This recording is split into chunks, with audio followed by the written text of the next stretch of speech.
And a very good morning to you from the White Hart Hotel in Lewes, East Sussex. And a look in a jumbled sort of fashion, in a quirky sort of way, the news of the day, the news of tomorrow, and the news from next week. No, not really. We try hard to be as objective as we can. But mind you, one of the things that we do not do here is we do not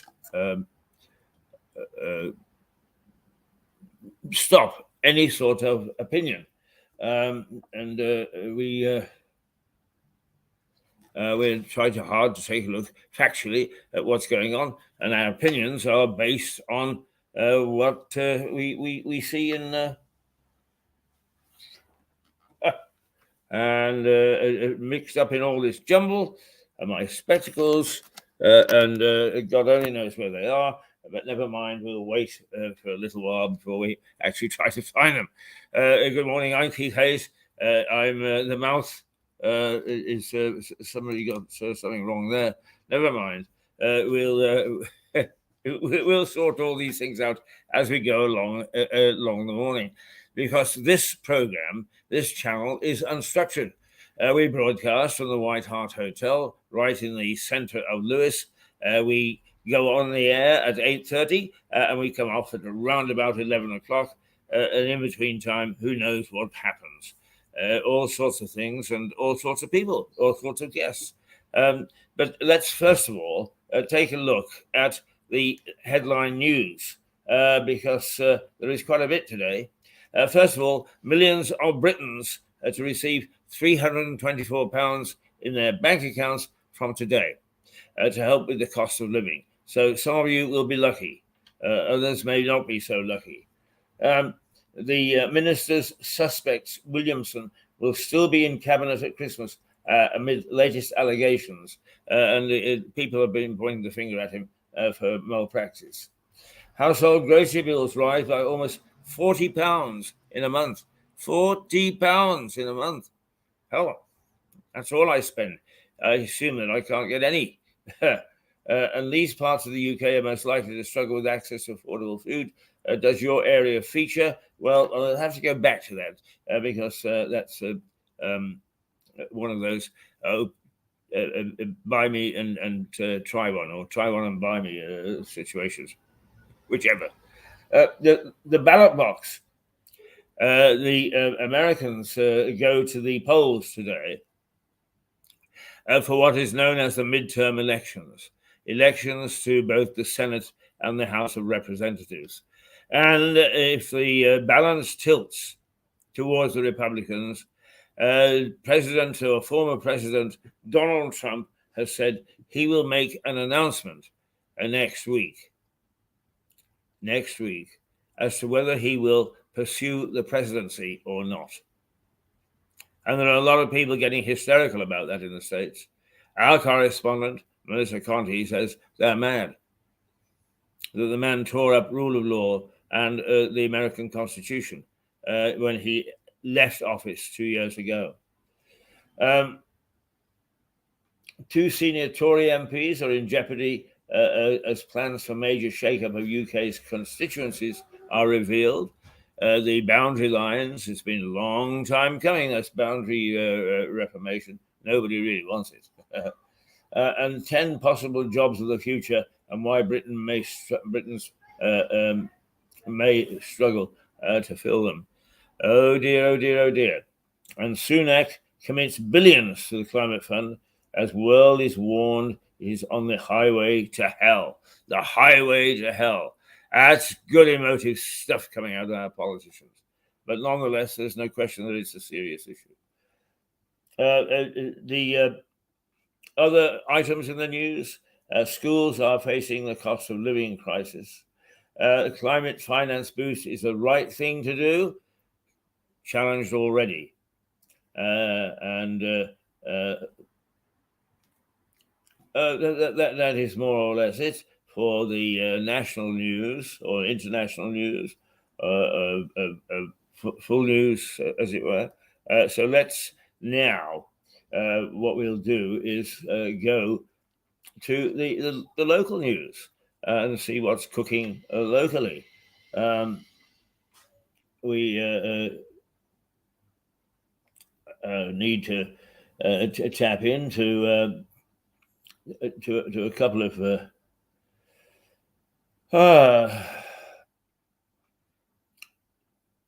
no, it doesn't want to play ball this morning. Never does. Never does. It never works. Let's see.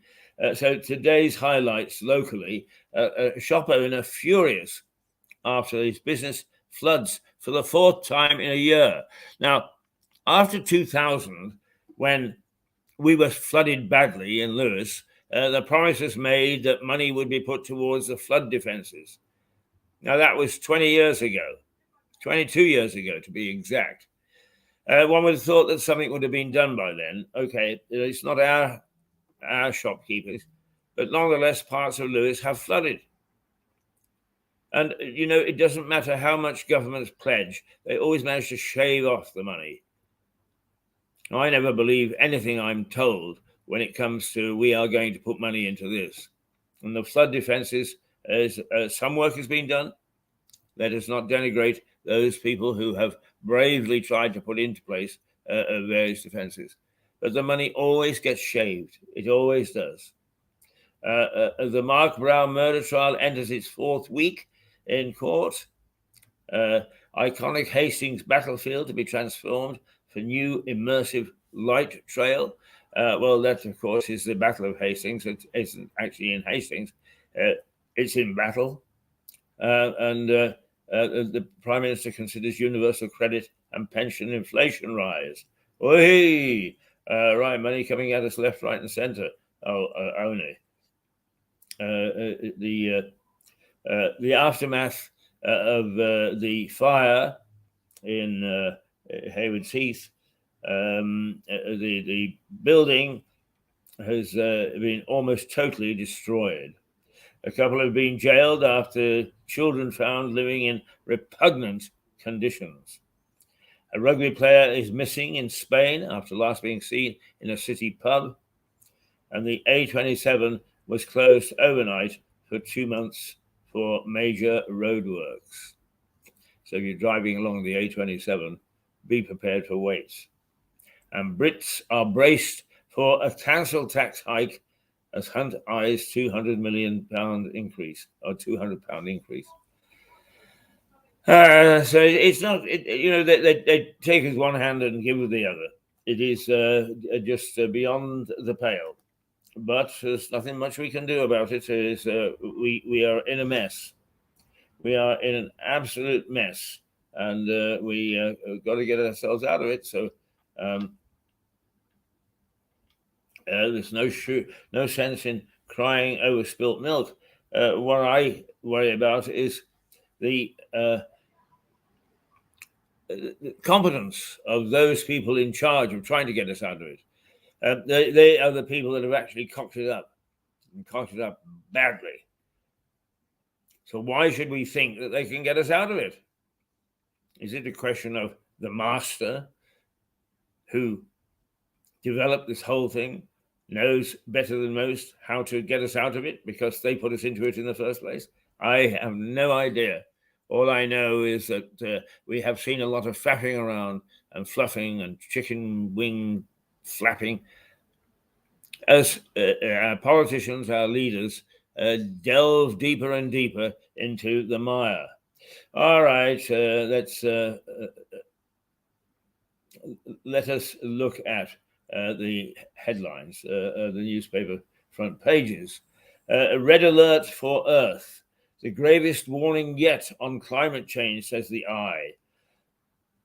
A number of Tuesday's papers lead with news from the COP27 climate summit in Egypt. The Eye quotes a United Nations Secretary General Antonio Guterres as saying, "We are on a highway to climate hell, with our foot still on the accelerator." It also says Prime Minister Rishi Sunak tried to offer hope in his first major global appearance, telling the conference that climate change was an opportunity for clean growth. Opportunity for clean growth. Remember that. Right? That's our Prime Minister. Stuart Dolby, I'm sure, tomorrow will have a lot to say about that. The Guardian, poor nations paying twice for climate breakdown. The Guardian says that it's quoting the Barbados Prime Minister, Mia Mottley, who has warned that a failure to tackle climate change could create 1 billion refugees by 2050 and accused rich nations of failing to develop the world. He said in a speech that the Industrial Revolution had been achieved at the expense of poorer nations, but that they will also see the worst effects of climate change. That's fundamentally unfair, she said. It's a lady. The Daily Mail. Now campaigners say UK should pay £1 trillion in climate change reparations to poorer nations. Well, for those of us who are having difficulty keeping money in our pockets, that's just what we needed to hear. Just what planet are they on? The Mail leads with a call by UK-based charity War on Want for the UK to pay £1 million in compensation, £1 trillion in compensation, to poorer nations to help them deal with the impact of climate change. The headline reads, just what planet are they on? Total disbelief on behalf of the Daily Mail. The Metro, Sunak turns on the charm, it says. Charm, S-H-A-R-M. The Prime Minister tackles climate change at COP27 and builds bridges with the world's leaders. Mr. Sunak turned on the charm at COP27, says the paper, with a series of meetings with world leaders and a short but upbeat speech. The paper describes the Prime Minister and French President Emmanuel Macron bounding up to each other for their first meeting in Sharm el-Sheikh and carries a picture of the two embracing. There you are, we're pals with France again. God, it's up and down and down and down. We cannot seem to make any difference to our relationships with the French at all. It's always a love-hate relationship. Right, the Daily Express, traditionally the supporter of government. Rishi, I will get a grip on migrant crisis. And the Express says that he talks between Britain and France over how to stop migrant channel crossings are in their final stage, and that Mr. Sunak is optimistic a deal can be reached. Well, there you are. Certainly, there is a crisis in that area. The Daily Telegraph, a gas deal is set to ease the energy crisis. This is a fairly major story, not picked up by other papers, or at least not headlined. The Prime Minister is poised to announce an energy security partnership with the US. The paper reports that the deal would see the US sell billions of cubic meters of liquid natural gas, LNG, to the UK over the coming year in order to avoid the need for blackouts. Well, God bless it. God bless it, God bless it, God bless it. Let's just see how we're doing. Well, we seem to be okay. All right. The Times, welfare and pensions set to rise with inflation. The Times says that the coming budget will set the government's commitment to increasing benefits, including the state pension. The paper says the pledge will cost 11 billion and will be intended to make sure the budget is seen as fair and compassionate. Well, there you are. I mean, I have to say that it goes through my mind is thank God that they're doing these things. I find it difficult enough to live at the moment, but some of that is my own fault. And so I can't get too excited about some of these things because I think we deserve them. Financial Times. The Chancellor lines up a stealth raid on inheritance tax to shore up finances. Inheritance taxes in this country is very, very low. I know I was left some money in the Republic of Ireland a couple of years or so ago, and I had to pay 25% of it in the duty to the state. In this country, you get a tremendous level before you actually have to start to contribute. Chancellor Hunt is planning a stealth raid on inheritance tax as part of efforts to raise some £54 billion through tax rises and spending cuts.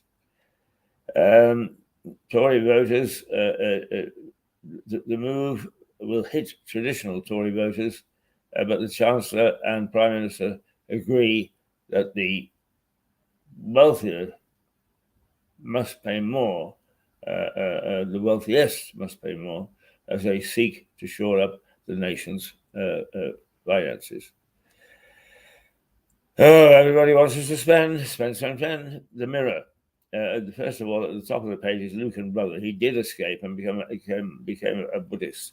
That's the story of Lord Lucky Lucan, who disappeared in 1974, I think it was, after murdering his wife's nanny, and disappeared from sight. And nobody can say whether he's alive or not. Well, his brother says, yes, he is. So there you are. Expect some more firecrackers from that in the coming days. And it also goes on to say a brave mum's TV dissection was to educate millions. A 30-year-old cancer victim donates her body for extraordinary broadcast research. The Sun. I didn't want to get out of there. ITV apparently forced Olivia somebody or other, Atwood, another celebrity whose name just rolled off my tongue, to quit the show because she's unwell. Hancock and a guy called Walsh is all ready to rush in, says the paper. And the Daily Star, my skin tingles and I sense I am not alone. Then Barbara is right there by my side. The Television Star says that Scott Mitchell, a widower of Dame Barbara Windsor, has claimed the spirit of the late TV star, who visits him at the home. He is there domiciled. The paper quotes Mr. Mitchell saying, my skin tingles and I sense I am not alone. Then Barbara is right there by my side, meaning Barbara Windsor, famous for her roles in the Carry On movies. Well, that's quite a lot to be going on with, isn't it? I don't know where to take a view. So perhaps what we better do is, why don't we actually chat very briefly about the weather? Never mind the weather, as long as we're together. Well, it's going to be chillier today. It's only going to be 13 degrees. There will be some sunshine, although it'll be in the heat of the day, the main part of the day, so the afternoon. And also, it will be looking at a few gusty breezes. Yes, a bit of rain. Yes, a bit of breeze. Generally speaking, sort of day. Watch out. Wrap up tough before you go out into the great die. That's more or less a broad rundown of the news and the weather, and let's take a quick breather.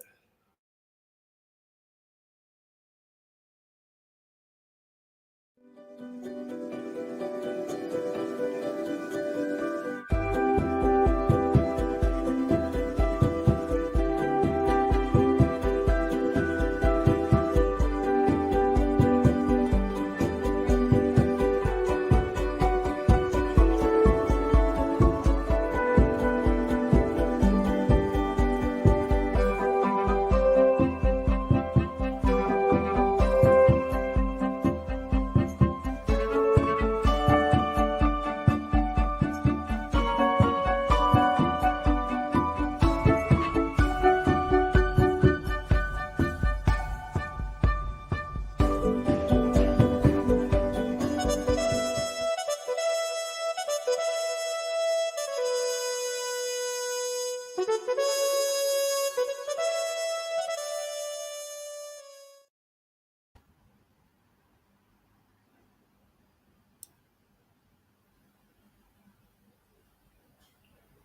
sorry. I was busy watching the screen there, thinking something was going to roll up, and it didn't. So you caught me with my mouth agape, looking as if I don't know anything in the world. Well, that's a very true reflection of me. I don't know a damn thing. What I am good at, though, is asking questions and trying to find out. So, what should we actually take a look at? I'll tell you what I'm going to do. I'm just going to send a little remembrance about remembrance, because this Friday, and that's only 3 days away, there will be a ceremony at the War Memorial in which we will remember the dead, the war dead. Up and down the country, similar ceremonies will take place. And I would urge people to attend these ceremonies, and town councillors not to fool around, because some of them just don't believe in this sort of thing, not to fool around, and to give full support, as indeed they are supposed to this service and this gathering at the cenotaph. Well, in our case, a war memorial. So here's a reminder for you. Remind.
Well, there we go. A reminder that on November the 11th, which is this Friday, there will be a service of remembrance, and across the nation at 11 o'clock, at the 11th hour of the 11th day of the 11th month, then everything will grow silent for 2 minutes. Barely a cough will be heard. In fact, the only thing that normally is heard is where somebody who doesn't believe in all this, moral, right? They didn't go to war, did they? No. Who don't believe in all this will push through the crowd and make a bit of a racket. If nothing else, it's bad manners. But letting us know what your thoughts are is not for that forum. You want to let people know what your thoughts are, stand up and be counted and come in here and be you can be interviewed, or you can make a little statement, or you can simply just stand up in front of the camera and say, I don't believe in this. You're welcome to do that. The trouble is that it is a sacred day. It is a sacred time. and there shouldn't be any grandstanding. All right, okay. Now, I just look at the Financial Times just for a moment. That a raid on inheritance tax, but also it looks as if he's going to raid other forms of social security, social support. Not only that, but he's going to raise the council tax. My God, we are in for a bad time. I'm not sure that I'm not pleased that I'm at this end of the life scale. Anyway, those are the basic headlines this morning. No controversial issues, no jamming up against one another in the polling lines. No, it's pretty good all the way around.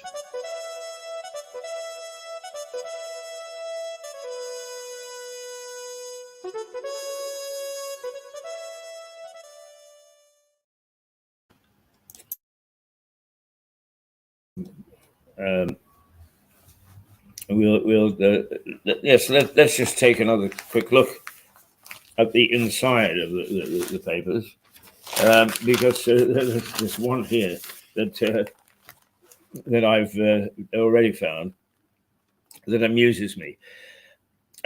We are all used to seeing the ladies at Wimbledon whack the ball, waggle their beautiful little bottoms, tear off down to replay the ball hit back by her opponent. And we've all sort of admired deep down the fact that they've got little white knickers on display because the skirts are far too short, and they want to show the femininity of the players while also stressing the fact that they're young athletes. Well, now the Wimbledon has decided to relax the white underwear rule. It's set to it's a list of ban on women players wearing colorful underwear after coming under pressure to fall in line with other sports. I don't know. The other sports tells women players to show their knickers. If it does, it would appear that this is a big traditional style change, and it will be interesting to see how many of these young girls playing at Wimbledon in the all-female final is how they react to it as well. It is not something of great national importance, I don't think, but we British and our traditions, we are always very, very keen to preserve this particular way of life. And every time something is eroded, oh my gosh, you get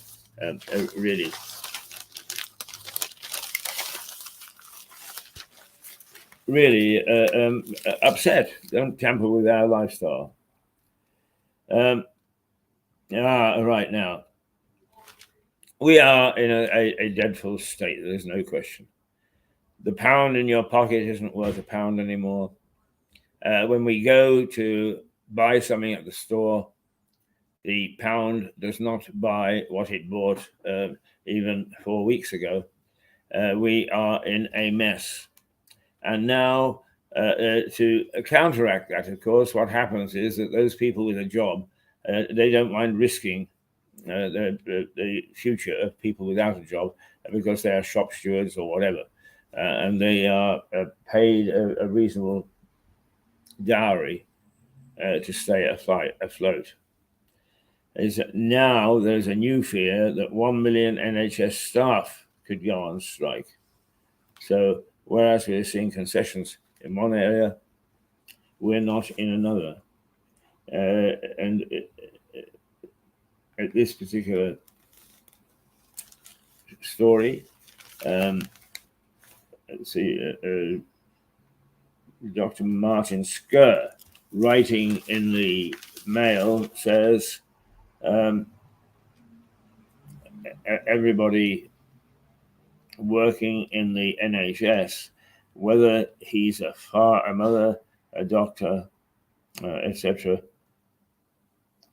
could be submitted and signaled up for arms at striking for more money, essentially. Why else do people strike? Well, perhaps sometimes you lose a power to a third person. Right. To get my face. Right. No country can afford such vast reparations. Well, that was bound to come. And it is silly. It is silly for the Western nations to actually make these sort of statements. We will put up $1 trillion, or we'll put up this or that. And for the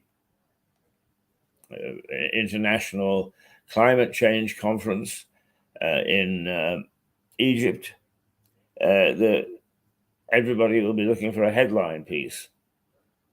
But in fact, what they're likely to get is somebody heaving a barrel or a cask or something over a hedge and bonking them on the head. Because all our children, our children's children, are there. And they are all have been provided with the means to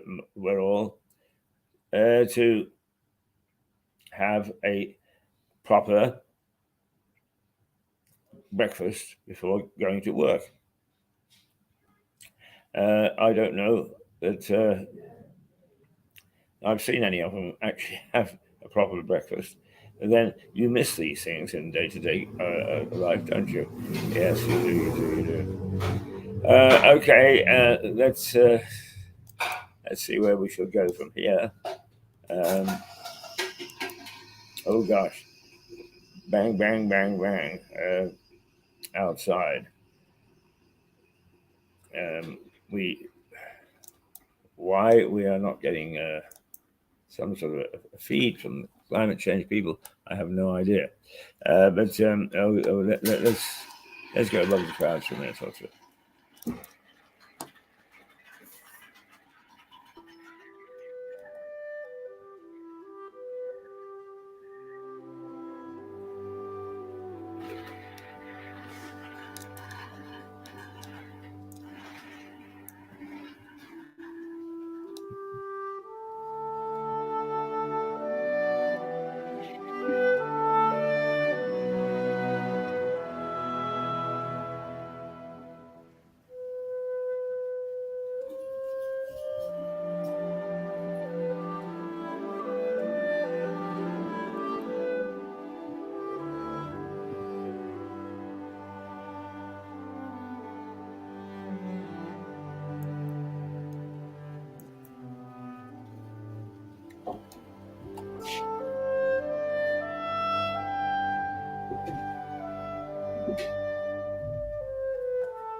Morning, Kevin. Good morning, mate. How are you? All right, and you? No beer today, I'm afraid. Eh? No beer today. Oh, no beer? How do you expect me to get by?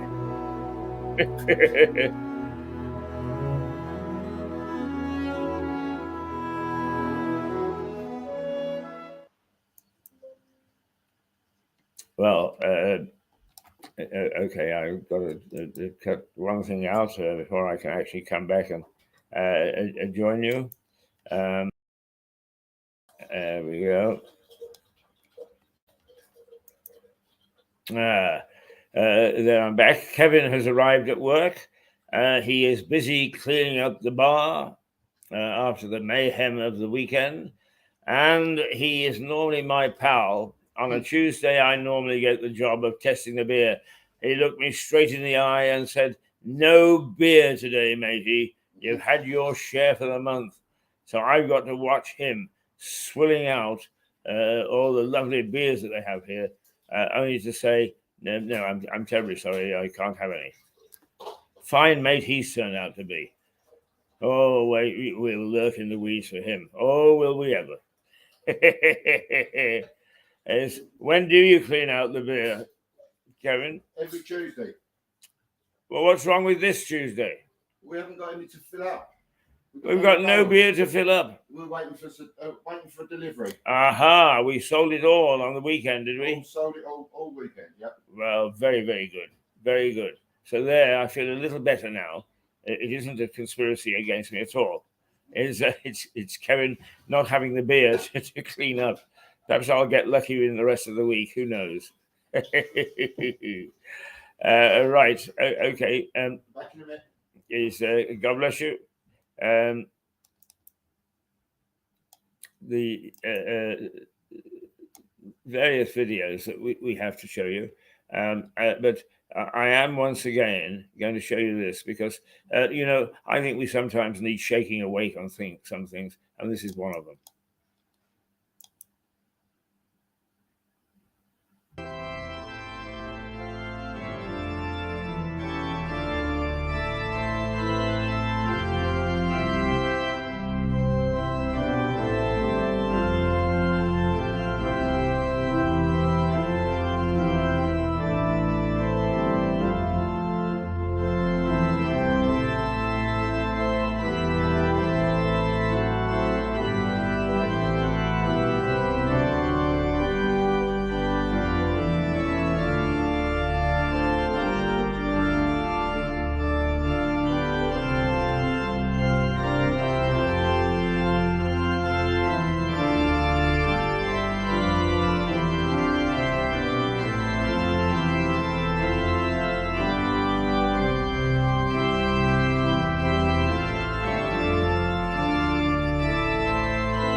He's muted.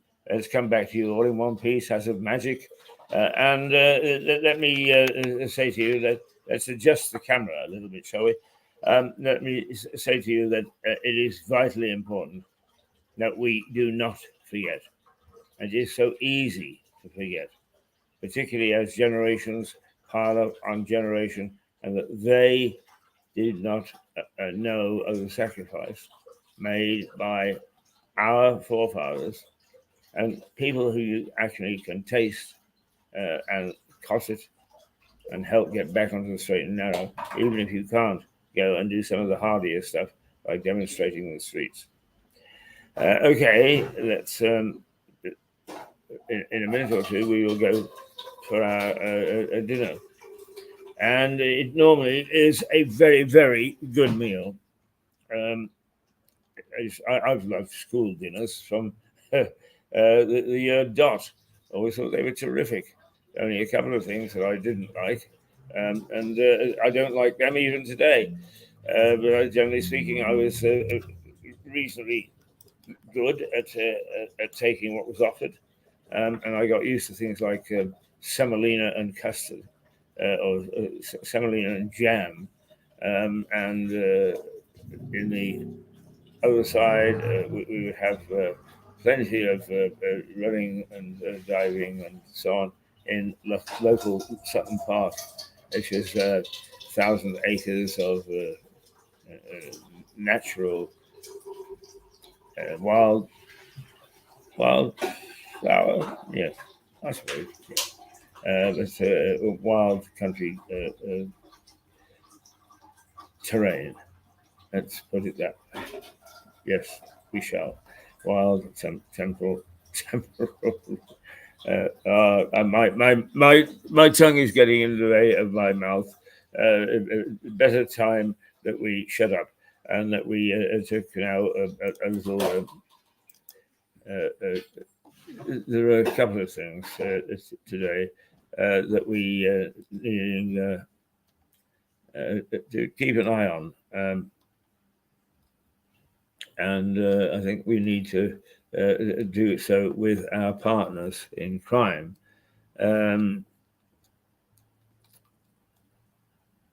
We can take a look at an Austrian documentary, an autism documentary, I beg your pardon, and we can get the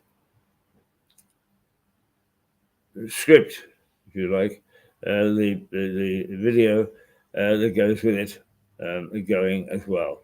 So here, let's see what you think.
Well, there we go. A lovely breezy sound, gentle sound, wind whispering in the willows, and the rather pleasant aura of Lewes, the little town in East Sussex, which punches its better weight in a good many things, not least of which is online television. And this is Mirador, Mirador Television, Lewes.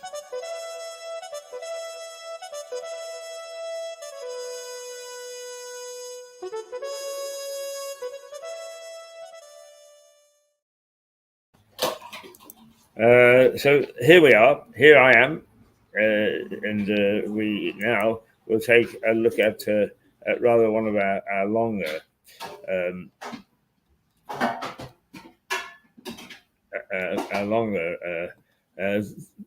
items, and this is, since Kevin will not give me anything to drink this morning, and he's been very stubborn about it. I've looked appealingly at him, and it gets me nowhere. Let's look a little bit of this we did in a little while ago, is talking about drinks and cocktails and all the rest of it. So here we are. Tipple along with me.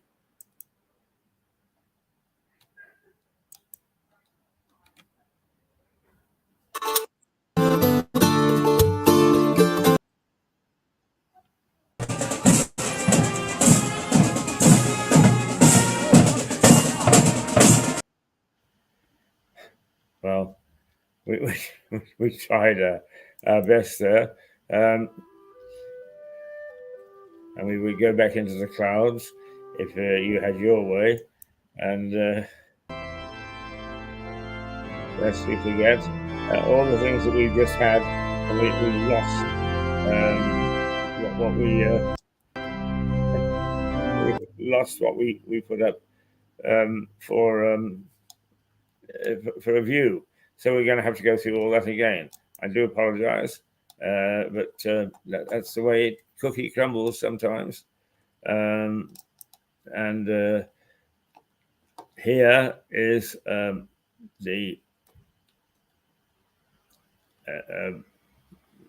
Remembrance Day, but it's remembering in a little bit of a novel. So let's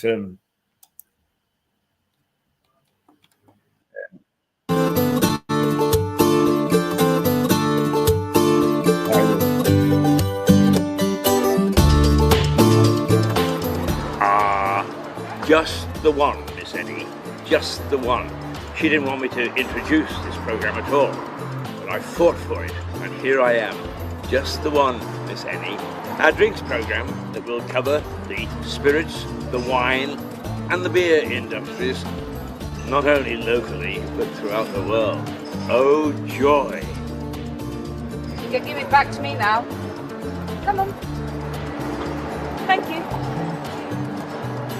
In fact, have a tipple. I need a drink. Evil spirits are brewed in Lewes. Here we go again. Pubs in Lewes. I feel like a drink. Why did Lewes have so many pubs? 63? 63 pubs. Oh my goodness. I think I will pop in for a quick drink. Lewes, drinking like a... Meanwhile, where's that pint? Vroom, vroom. So, it turned into a pub.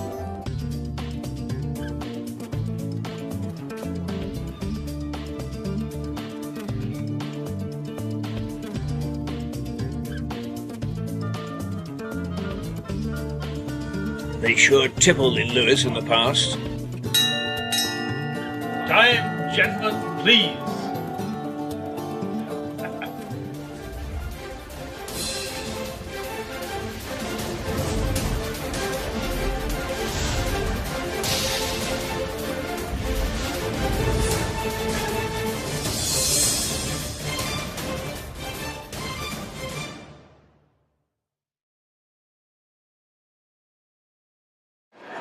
One of the beauties of living in this part of the world is we have lots and lots of breweries, macro, micro, and somewhere in between.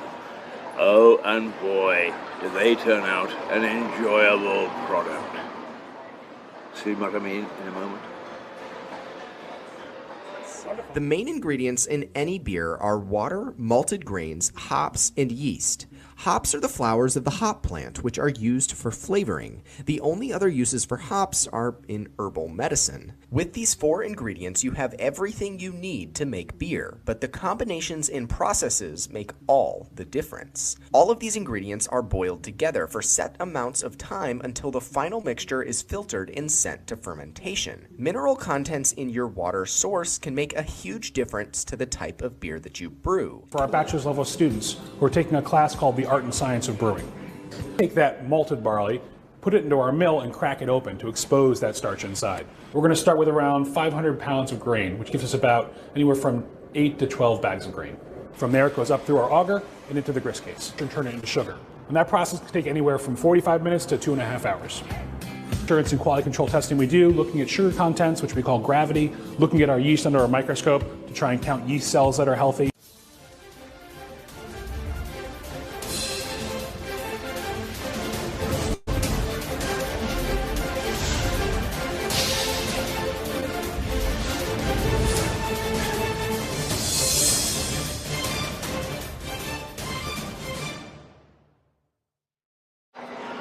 The history of the English inns or pubs is fascinating. So the next programme, courtesy of the British Council, takes us through the history of the English inn. And then, just to finish it off, what pubs recently were like just before lockdown. They've suffered a bit since, but this is a story of a long tale into a pub and an inn. Join me.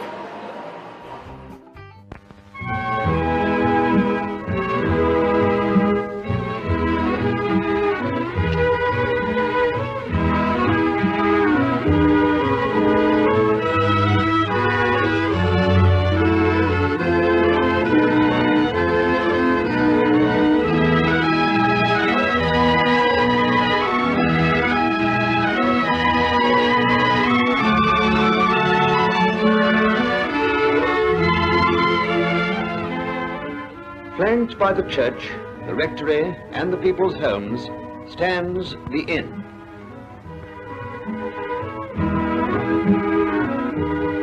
In its shade and beneath its roof, men of all degrees and all opinions meet in comradeship and comfort.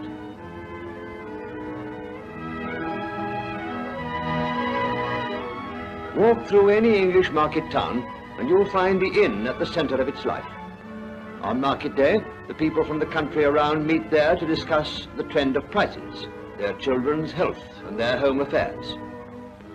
It's the same in the villages. When the sun warms the earth, they sit outside and watch the world go by. At the English inn today, there is a hospitality that to the host is just as much a sacred charge as it was to the monks and barons in the Middle Ages, who first gave bread and ale to travellers. Often the only sanctuary in out-of-the-way parts, the monasteries had a lodge open to pilgrims and other wayfarers.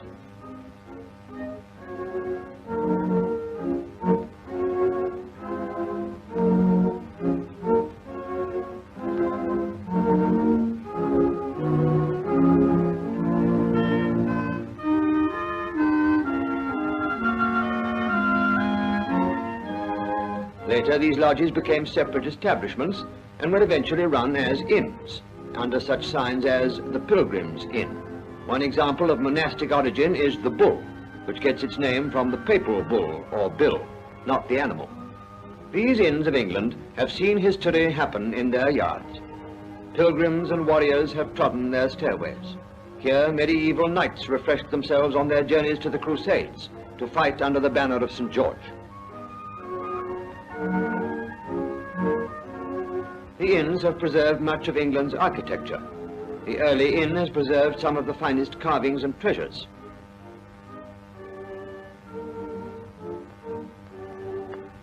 Like the church, it was a sanctuary. Hence, most of these carvings have a religious meaning.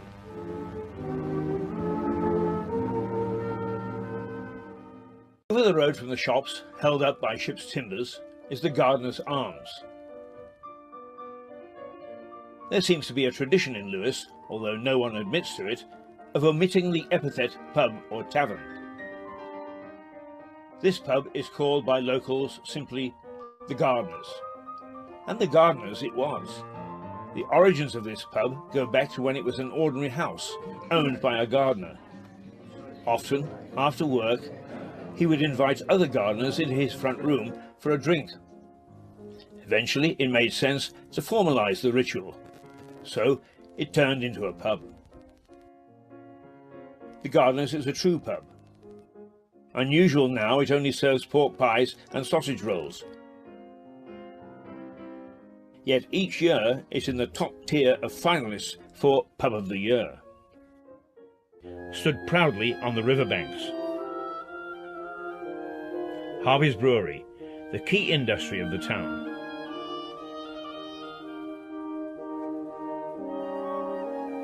the bloody high street of a tiny town.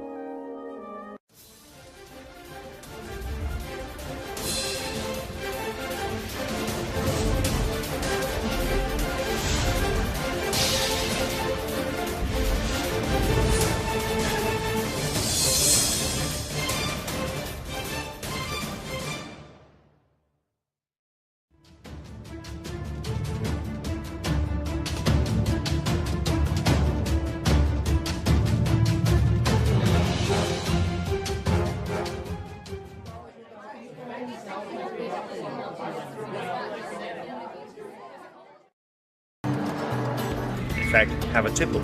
I need a drink.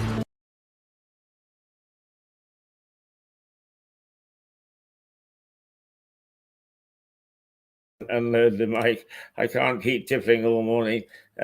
We've got better things to do. It is now, for those people who are interested in such things, 29 minutes past 9. We can expect a temperature of no greater than about 13 today. In other words, quite chilly. Although there will be a bit of sunshine around amongst a scattered cloud. Not bad all in all, but not a day to go frolicking out in your open neck shirt. So the headlines, or at least the front pages of the newspapers. And we kick off with the Eye, and it says a red alert for Earth, the gravest warning yet on climate change. The Guardian, poor nations paying twice for climate breakdown. And now a row is developing as to how much civilized world should pay money or stick money into the fight against climate change for some of the lesser developed countries. The Mail, just what planet are they on? It says the Mail, and it doesn't really do much to change the concept. Not exactly a great display on the front page of the newspaper, particularly a right-wing newspaper. Sunak turns on the charm. He gets together with not only world leaders, but also with President Macron, with whom we have not had always the easiest relationship. But Rishi is going to take him on and see if we can win him around so that we can find a solution to the excess immigration policies and people being illicitly caught rabbits and pheasants and things home, only to find out it doesn't make any difference. They're going to be slapped with a fine. The Newsbank, the Daily Telegraph now is a gas deal set to ease the energy crisis. It looks as if the Americans and us are trying hard to set up a deal which will actually help all participants. Sunak has turned it down. Therefore, we're in a position of saying we don't know anything or much about this. Tell us. And I think that's the key. The authorities, who are feeling ashamed of a lot of things they've done in the past 12 months, or for that matter, top 24 months, they'll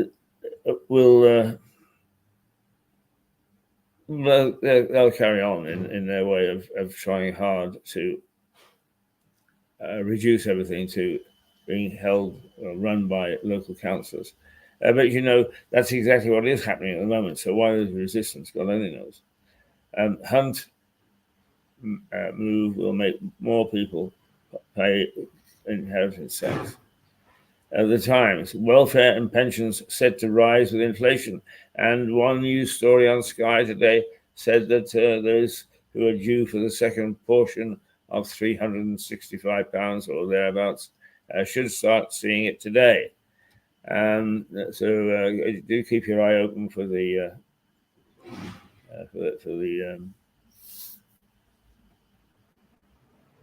ocean. most of it goes in electronically, doesn't it?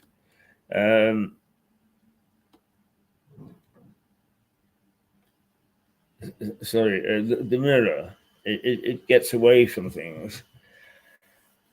It reports that Lucan's brother, Lord Lucan, Lord Lucky Lucan, his brother, has now admitted that the peer did escape.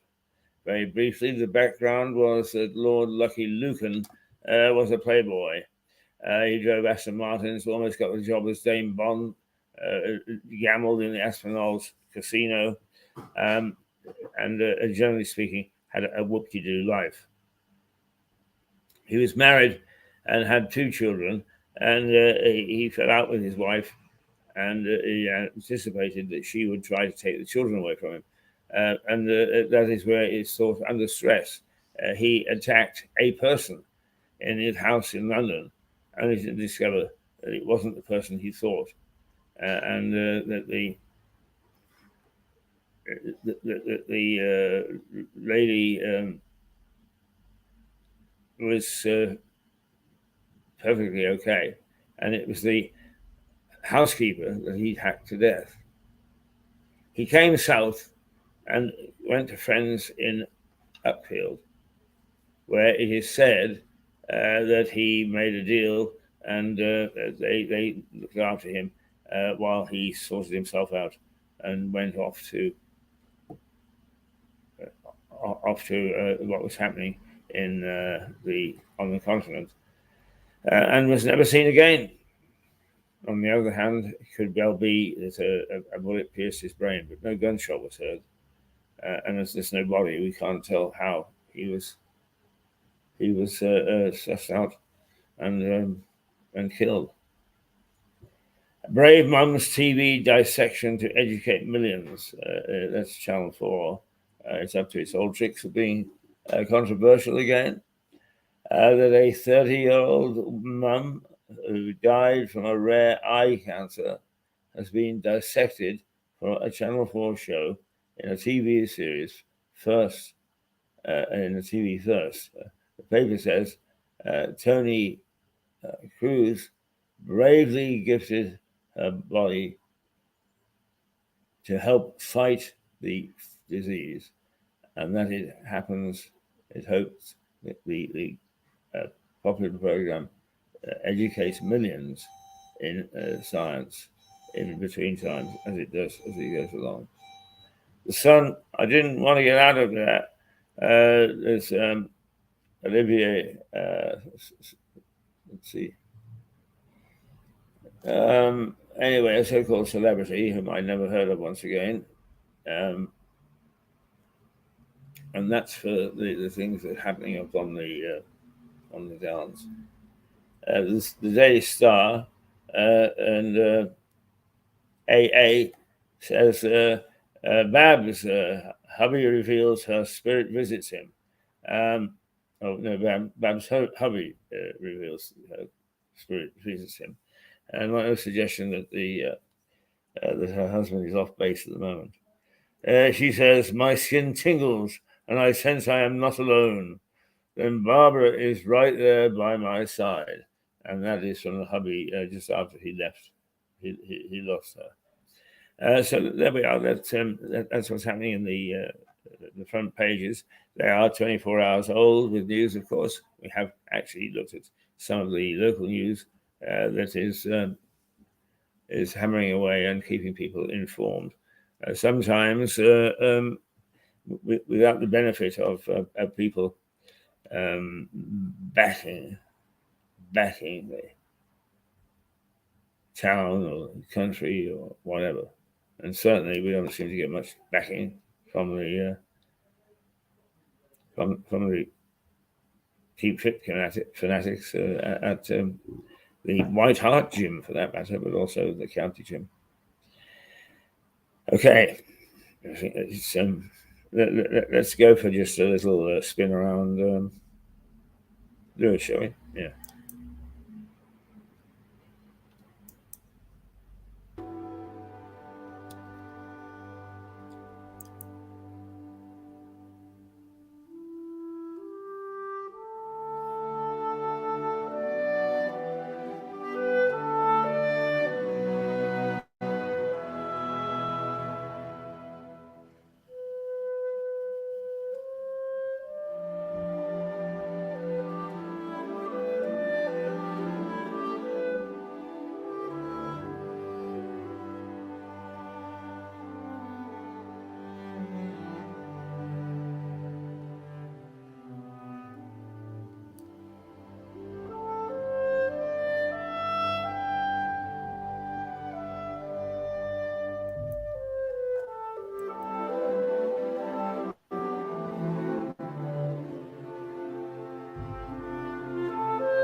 Energy Matters with Stuart Dolby. Energy Matters, Mirador Television. From the White Hart Hotel in Lewes, Energy Matters.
There I am, back again, just like magic.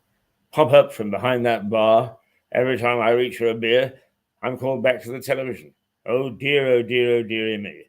What a dreadful, dreadful situation we find ourselves in. Okay, now, we have rather a long documentary, and it is about autism. but it is an issue that is sometimes cast aside, sometimes is just made as an excuse for bad child behavior. But we took a look a little deeper and spoke to a family who raised an autistic child. And in fact, what we did was we had some students do it, and they actually did a very nice in-depth interview. We started it yesterday, but then got Suzanne on the line and had to abandon it. So here we go with autism. What's it like?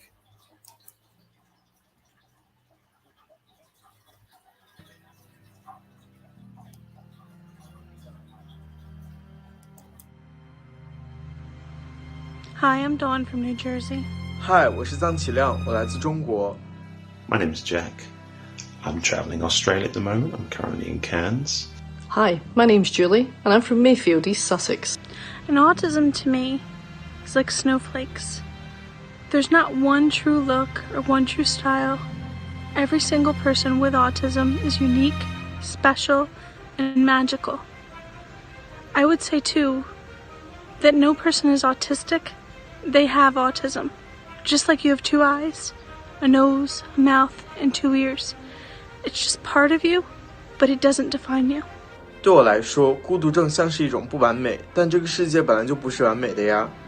孤独症患者也只是普通人，像我一样过着平凡的人生，只是这种平凡的人生对他们来说却更加艰难。我为他们而感到骄傲。To me, having Asperger's is something that has always been in the background to some degree, but I've managed to deal with it for most of my life because I've had friends and family to, demonstrate to me that I can do everything just like everybody else. Autism to me is my son, who sees the world through a different lens and walks to the beat of his own drum. But it's also crippling anxiety and extreme demand avoidance to try and help that anxiety. It's my son working hard every single day to mask his autism, just to try and fit in with the world around him. It's wearing nothing but pants at home because clothes are just too much for his sensory issues. It's being talked at, in depth, at great length. It's talking, but never really speaking. It's not understanding emotions, and also being unable to regulate your emotions. Autism is just autism. It's a different way of looking at the world. Autism is what makes my son the wonderful, clever, unique person he is. My name is Max Brown and I work at the University of Sussex and I am a student advisor for students with autism. My name's Phil Rowland. I'm a teacher and I live in Uckfield. I'm Debbie and I obviously live in Uckfield as well. And I'm a Special Educational Needs Coordinator, which is a SENCO. My name's Julie. I am mum to Sam. Sam's 8 now and was finally diagnosed with autism and sensory processing disorder and severe anxiety. Actually, it was May 2017. It was a long road to get that diagnosis. We have the 3 boys, that's what we have. I guess we don't know what a normal child is like. So we don't really know how much of what their behaviour is actually just normal sibling behaviour and how much is it because of the autism and that sort of thing. So we don't know. All 3 on the autistic spectrum, 2 with a diagnosis. Twins. They are twins, non-identical twins, but very different. To be diagnosed with autism, you fall into what's called the triad of impairments. So it's a condition that affects someone's social behaviour. So the triad of impairments affects your social communication, your understanding of social interaction, and your social imagination. Autism is classified, it's from an approach that classifies a person as having a deficit in those 3 areas of social functioning. So Ewan was diagnosed first. I guess we noticed things with him earlier because his is more, I guess, behavioural. We noticed very early with him. Very physical. He was very, very physical with everything. You know, he did a lot of hitting and biting and pinching, and kind of it carried on longer than you would expect. Yeah. Lucas was, I think we began to see more and more he was isolating himself. So he wasn't playing and things like he babbled from very early age, but that babble never turned into anything. So his speech was affected. He does what's called masking it. So he goes to school, he went to preschool, and he appears to be absolutely neurotypical, when actually he's a ball of anxiety the whole time he's there. And then he comes home, and that's when he explodes. The best analogy I've seen for it, I don't know if it's an analogy or a metaphor, but anyway, it's a Coke bottle, and you shake it a little bit in the morning, then you shake it a little bit with each thing that happens throughout the day, and by the end of the day, that Coke bottle explodes. That was Sam.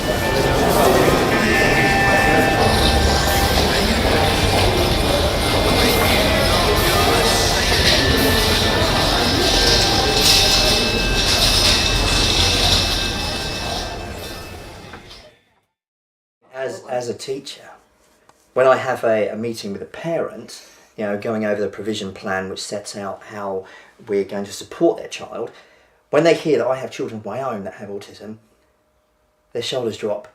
You can hear them go, oh, you understand then. Yeah. You understand the fact that, you know, you're telling me that your child is really well behaved at school. As soon as they get home, they're fighting with their brother, they're losing it.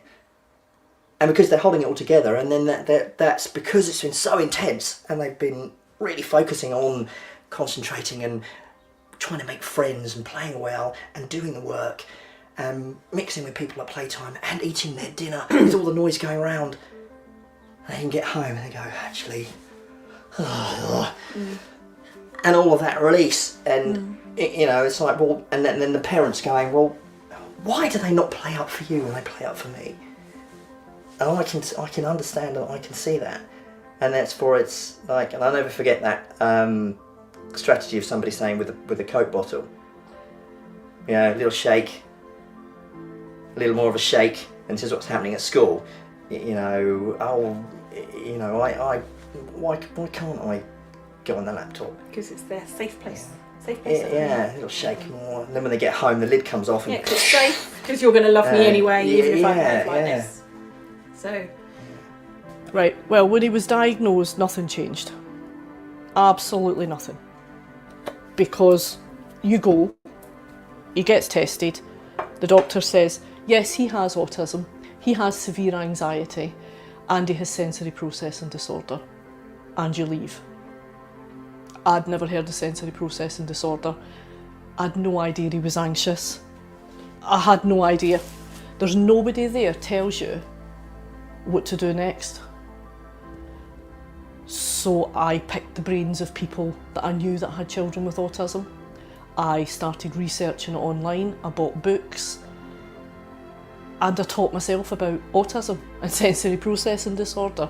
Autism is a developmental condition which falls on a spectrum, so it is something that affects people in different ways. It's something that could be termed differently by different people depending on what your understanding is.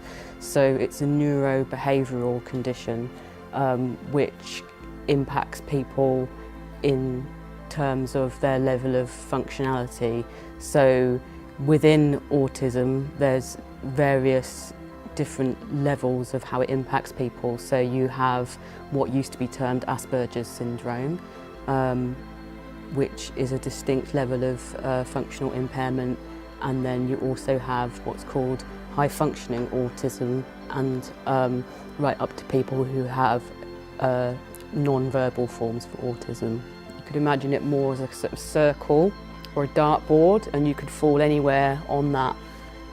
To think of it more as a circle, it has much more options for recognising that, as well as that sort of quite arbitrary level of functionality, you're going to have your own individual strengths and weaknesses, and your own individual sensory experiences, and your own individual way of experiencing autism that will be entirely different to the other 100 autistic people you could compare yourself to.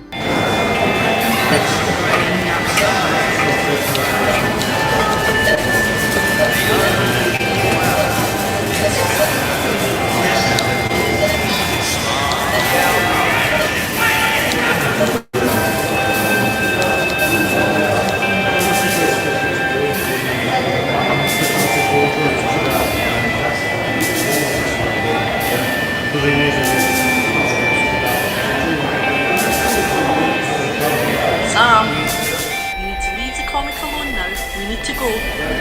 Sam, Sam, Sam, come on. Come on, darling. Let's go now. Sam talks non-stop. Talks about everything. Well, no, he doesn't talk about everything. He just talks. He talks non-stop. But he talks about nothing. I don't know how he feels. I don't know what he thinks. I don't know anything of any importance. I don't know what he did at school during the day because he's unable to tell me. He communicates to me through his behaviour. So if he's having a meltdown, that's because he is anxious. Or it's too much, he's overwhelmed. These are the words that I'm teaching him to use now, are the words overwhelmed, anxious, because he doesn't understand emotions, really. So I took them to the hairdressers. I was really anxious, and I'd said to Lucas particularly, you know the clippers that Daddy uses for his hair, would you like to give those a go? And not thinking, I guess the thing again with autism is you just don't know how they're going to react in any situation. So I was thinking there's going to be the noise of the clippers. Will that trip him up? Will there be other Will it people be there? that he doesn't know the setting? Will it be that he doesn't know the person that's killing his hair? Doesn't like the feel of it. Will he not want to He wear doesn't like the feeling of the hair. cape thing? And so we went in, and I deliberately picked a hairdresser that I knew would be quiet, that would be contained, so they couldn't see out of the windows for distraction. There wasn't going to be over an amount of noise. There wasn't going to be an over amount of chairs or other people in that particular barber. So that's why I went there. And they sat down at the same time, and Ewan was very much sat there, didn't say a word, and the guy was trying to have a conversation with him. How was your holiday? I'm here to do a task. Let's just get on with it. What kind of haircut do you want? No. Can you lean your head that way? and Lucas, and I was kind of like, okay. Do you want to have a go with the buzzy noise thing? And he's like, yeah, okay, because Ewan is, which was great. I mean, they are fantastic support for each other. So he had a go, and I'm stood there behind going, really good, and he kept itching his nose. And it was getting frustrating for the lady that was doing his hair. And I could see that she was like, would you like another itch? Being sarcastic to him, and I'm thinking, that's not what he needs I wasn't there. Good job that was you and not me. So I'm going to him, right, let's do a challenge. Can we keep our hands, see how long we can keep our hands on our knees for? And I was doing things like that, and which worked. And he came out, and he had all his hair cut, and it was tingly, and I was jumping up and down on the hairdressers, going, really well done, that's absolutely fantastic. It's just a haircut. A lot of people with autism have a sensory sensitivity, so they could be really sensitive to noise or to light or something like that. So all these things that could happen that could be unpredictable or could be sensory quite overwhelming, sometimes that could be happening to the extent that it could cause quite a lot of anxiety and distress for someone, that it could cause them to tip over into what's called meltdown. So that could cause such a level of kind of distress and panic for someone that it can mean that that person can have a situation where they are just so overwhelmed, they're just kind of really just don't know what to do. So that is a kind of extreme example of where things have become too much for an autistic person. If he, for example, doesn't want to get dressed and doesn't want to put his shoes on, so he's pitching a fit outside the front door, doesn't want to put his shoes on, that's because he's afraid or anxious to do what I'm asking him to do. So he does a thing that's called demand avoidance. That's another thing I've learned, demand avoidance. So instead of telling me like other children would, Mummy, I don't want to go here, Mummy, I don't like this, Mummy, this doesn't sound like a good thing, Mummy, this scares me, he throws shoes at my head, or he hits his head off the wall, or he screams this high-pitched scream while throwing himself around the room. Hugh does not like showers, only baths, and hates water in or even near his eyes. I got Hugh into the bathroom. I locked the door, and Hugh took one look at the water and started shouting. No bath! Hugh, you need a bath. No bath! Shit. Completely forgotten to give Hugh a countdown for his bath. No bath!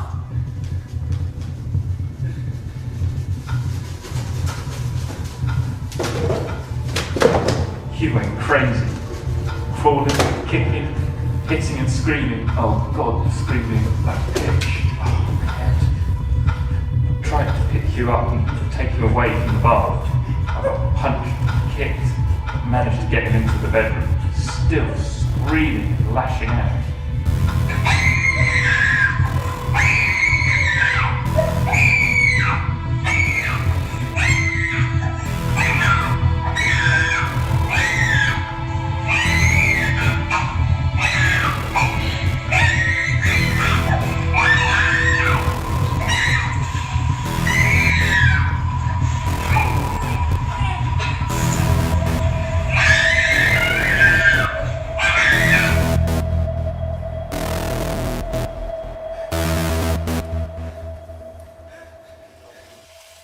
Oh my God! When Sam was 2, that's when I first noticed there was something different about him. Because we would have horrendous meltdowns in shopping centres. And I mean horrendous. There was one in House of Fraser that, well, I think it was Blue Water, but it started in House of Fraser. And the reason he had a meltdown was because I wouldn't let him run around the car park. I wouldn't let him run around the car park. So he threw himself in the middle of the road in the car park and screamed and kicked and punched, and I had to pick him up, walked down to Blue Water, and I dumped him at the door of House of Fraser. And he followed me and then threw himself on the floor and screamed. He did that for half of Blue Water. And people were pointing and staring. It's like, this is my child. He's not naughty, he has autism, and the noises that you are making is too much for him. I'm not saying the world needs to change to accommodate my child, just saying it needs to just stare and judge a bit less. Or maybe we shouldn't say stuff like that. This is my family, this is what we are, this is what we look like, this is us. And I think most of the time, I think we are fairly chilled. I think we don't worry too much when we're out what people think, actually. I think on the whole we really don't. We've never had anyone say anything to us. I would dare them, if I'm honest. But I would love. But I find going out with your dad very difficult. You're doing a good job. Yeah, that's what we never get. Appreciation of it's always. So you pick up on that. I don't seem to see what anyone else. I pick up on that. But it's to go. No, I can see your children challenging. You're doing great. You know, and then like In fact, But then the how often scenario do you say that to other parents? You don't. I do. I do. Yeah. I give smiles. I give encouraging smiles. Yeah, I do, because I know I want. I've been, Yeah, I've I shouldn't been have judged, cried, and I've Dave. cried in shopping centres Yeah. because I've been judged. So Yeah. if I see somebody else Yeah. who you can see struggling, just I that you're always doing a make great sure job I do. can Yeah. change their whole day. Yeah. Although that would be what would guarantee me crying. If you told me I was doing a great job, I would go, oh. That's my biggest thing that I say to you a lot, and I say to my mum a lot, and I say is actually I beat myself up daily on the type of parent I am, and I always look at how much I'm failing my children, and I should be doing more, and I said I'm never, you know, I don't have anyone telling me any different. I said I need someone to sometimes say to me, do you know what, you're a good parent, your kids are so lucky to have you, and I don't get that. And so unless someone says that to me, I'm just going to assume that I'm crap.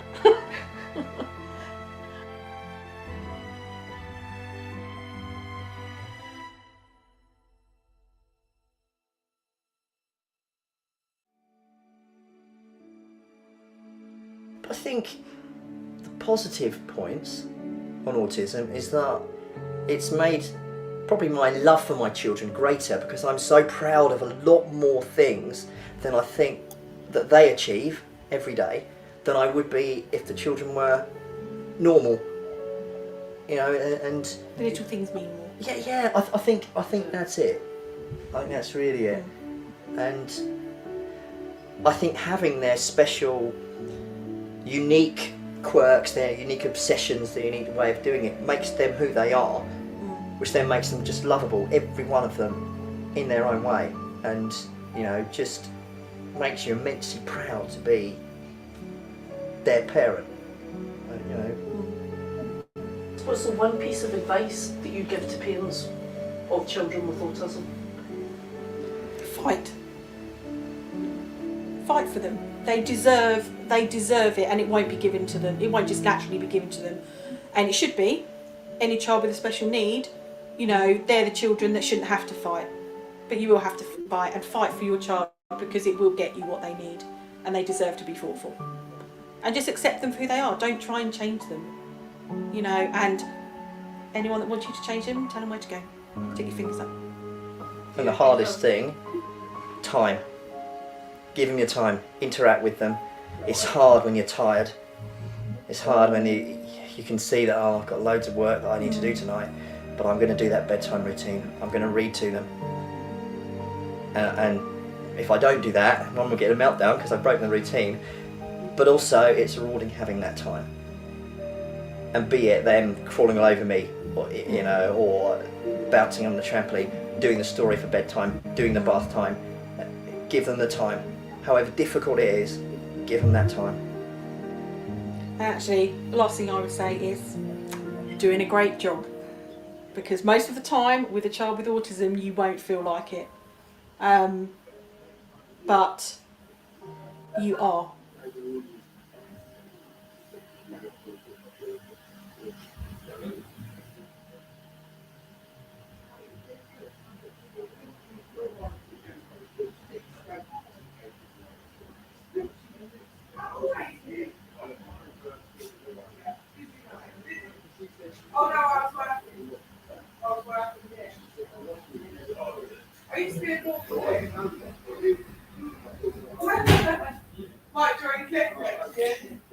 Right, here we go.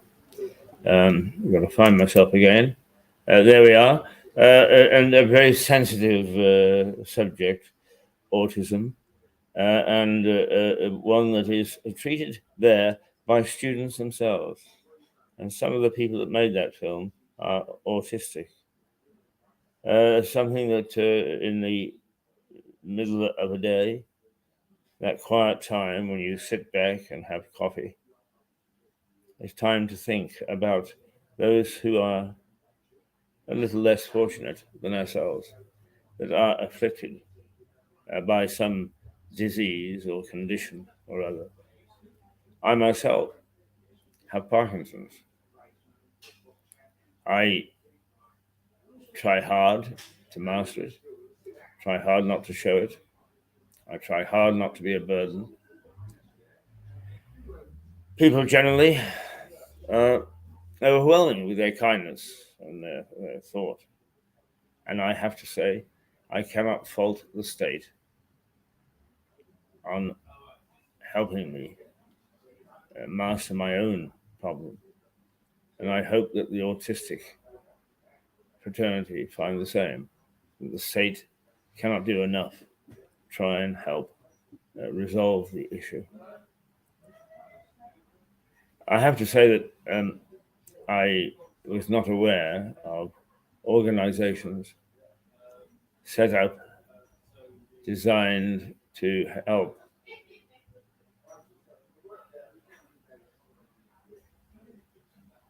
the fraternity that have Parkinson's.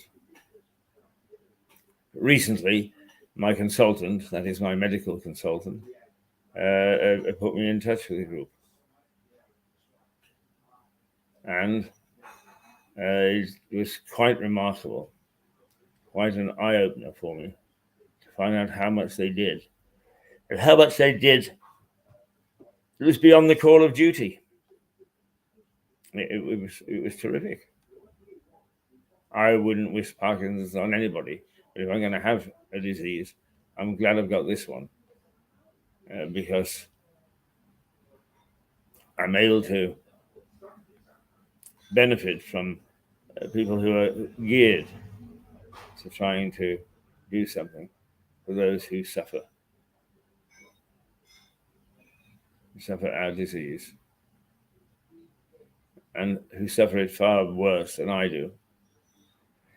So do be sensitive to the people around you, and particularly if you know that they've got some problem.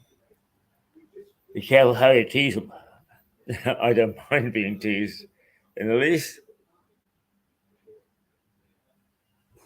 It's okay. It's okay. We make our own way in life, and we just ask for a little bit of consideration. You want to buy me a drink at a bar? Who am I to say no? Who am I to say no? But there are times when you feel isolated. There are times when you feel lonely. There are times when you think that nobody understands what it is that you're going through. And that is the time when you need the help and the comfort of a friend, neighbor, stranger, whomsoever. So think about it. If you know anybody who has or is autistic, or in my own case, Parkinson's, makes you tired.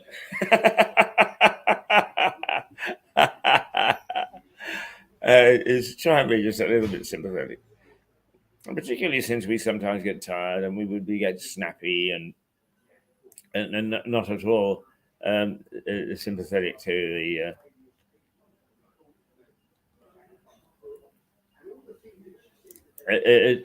the life around us, and we don't mean to get snappy, and we don't mean to get difficult, and it's just the way it is, and the way it is unfortunate for a good many people. I'll tell you what. I am going to play again our little Poppy Day thing because I am determined that we in Lewis will not forget, and that those under 30 will not forget the sacrifice that soldiers and military made for us during the last World War. And we have an opportunity to show, our appreciation when we honor the war dead, as we do on the 11th day of the 11th month in Thanksgiving ceremonies around the world.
Lest to forget, let's not forget, we shouldn't forget any day of the year.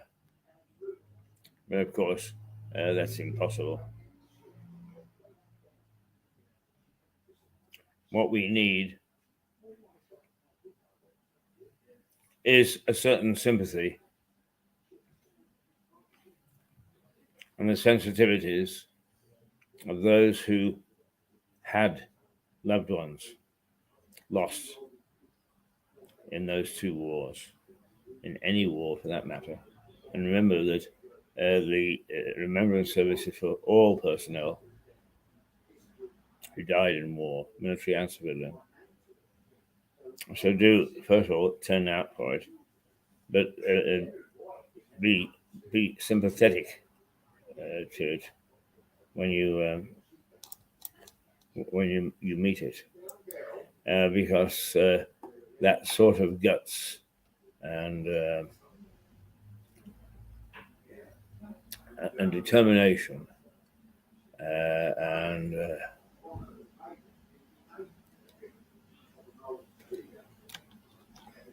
or courage, of course.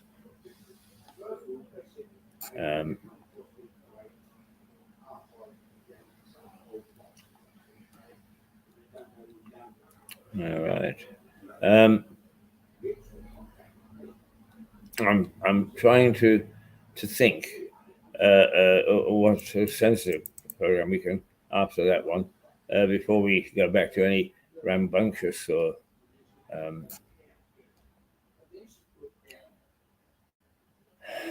well, I can't think of anything nicer to go on our little trot around the town. I like this.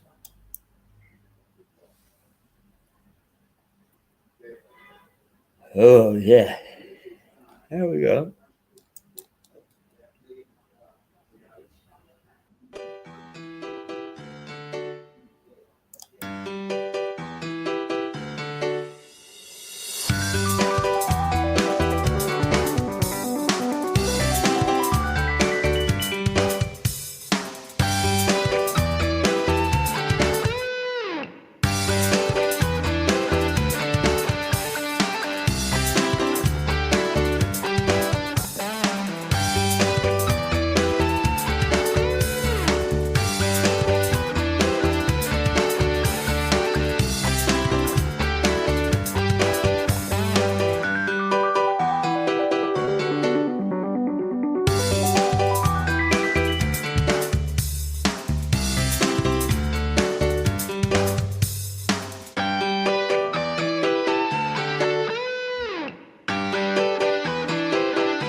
I love that guy laughing. Upsets some people. I think that chuckle is just it is a great, great laugh. Okay, let's very quickly take a look at the newspaper headlines again. The I newspaper, a red alert for Earth. The gravest warning yet on climate change. The Guardian. Poor nations are paying twice for climate breakdown. The Daily Mail. Just what plans are they on? Bit of an unusual one, that Daily Mail. It's taken me 2 breaths to discover what it's all about. It's UK police officials have called for a take and a following of some officers so they can determine exactly what's considered acceptable and what's not. Oh dear, Metro. Sunak turns on the charm. And this story is about, although broadly about facing the problems that we have in our society.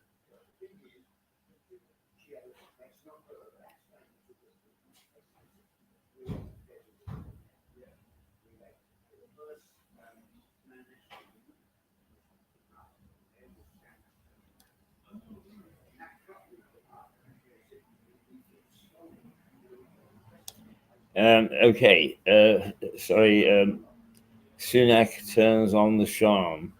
That's about our Prime Minister meeting with some alacrity and affection Emmanuel Macron of France.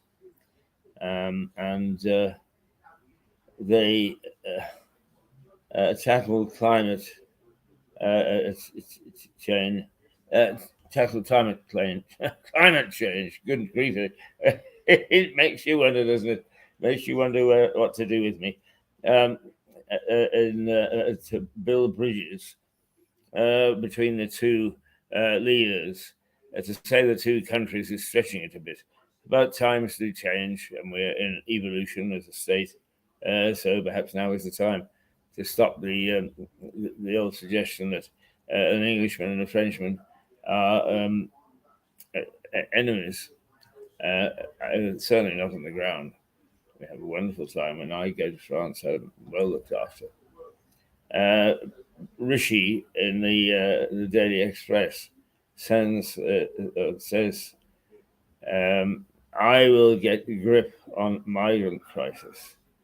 And I've already shared that headline with somebody from the migrant crisis sphere, if you like. And they're getting all upset because we're going to treat migrants as undesirables. I don't think that is the truth at all. I think what's happening is that now we are, much like climate change, getting to bursting point in the UK by looking after X amount of Frenchmen, French women for that matter, and that we should then try and help, if nothing more, give them a helping hand. But much better that we do what we are doing, and that is get involved in trying to solve some of these major problems, going from inflation to thermal change to all sorts of other economic miseries that could actually bring people in this country, but I suspect in lots of other countries, see them take a look at everything. I'm nearly bowled over now by a bus outside between me and the courthouse. A couple of solicitors on the steps. It's almost Dickensian. in its outlook. However, we really should keep an eye on what the newspapers are front paging, because there's a little bit of every one of these problems that we can all a little bit join in defeating. I'm rambling a bit, but basically because I'm not quite sure whether the situation at the moment isn't confusing because we didn't confuse it. The Times, welfare and pensions set to rise with inflation. Will he or won't he? Will the Prime Minister decide to cut back on the promises of benefits and aids and so on? Whether, in fact, he is going to get above showboating, and with his $1 trillion pledge. It's difficult to say with this man. His two pre-budgets, were hailed masterpieces and so terrific. I, on the other hand, have a more cynical view. I think that if a man is capable of twisting figures like that, he'll do it for any reason. And it is up to us as citizens to force change through. We haven't had anything that significant in the last, I don't know, 2 or 3 months. There we are. That's the way the cookie crumbles. Tuesday's always a bit quiet anyway. All right. Let's not ignore the Financial Times. It's 10:31, by the way, for those people who rely upon us for the detail. It is also going to only hit about 13 degrees. In other words, it's cool. There will be sunny spells, and the breeze will be fairly stiff. That's the bit I hate, is the breeze. Always those breezes always seem to get me, and I'm always late home. The FT, the Chancellor lines up stealth raid on inheritance tax to shore up finances. Most other countries have what are called death duties. We actually have avoided that in this country.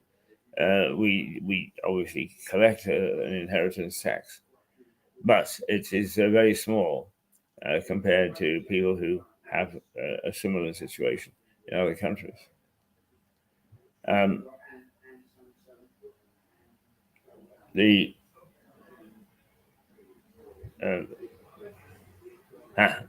Anyway, one other thing from overseas, which is not on our headlines, and that is today the midterm elections take place.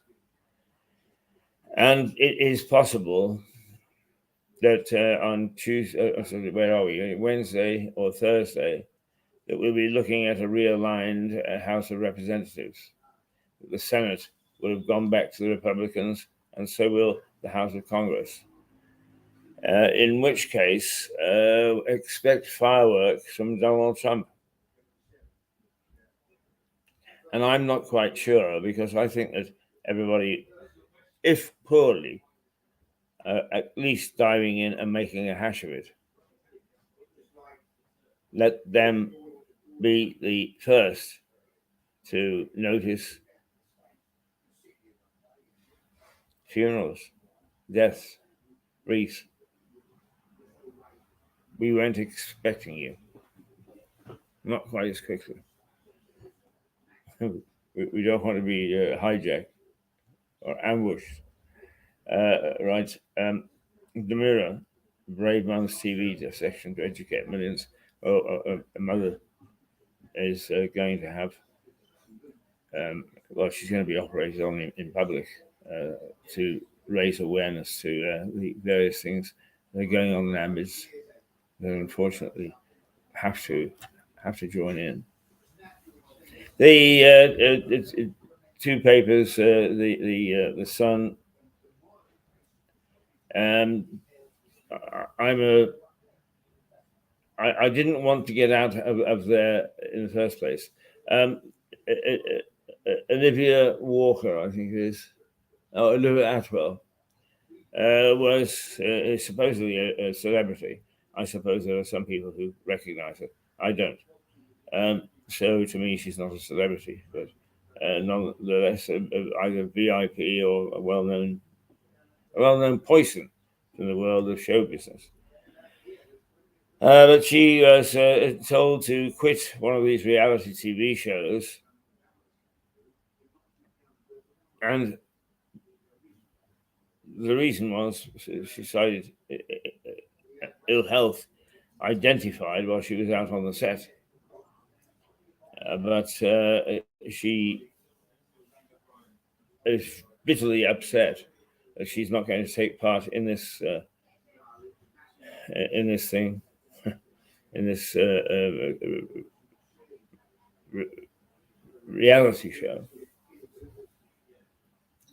And I think there are a number of other people that wish that she wouldn't. The Prime Minister is terribly upset with the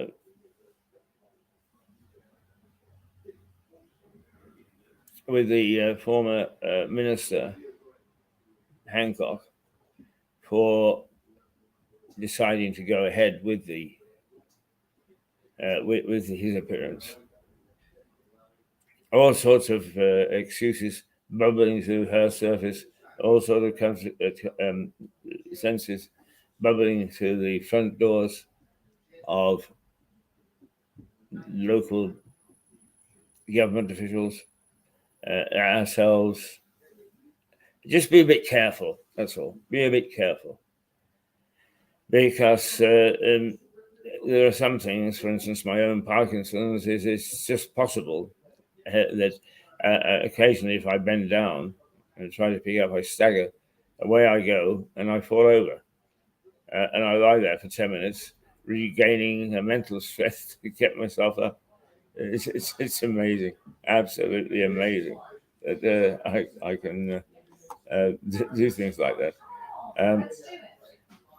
It's now 10:37. We've looked at the papers twice today. I think what we need to do is to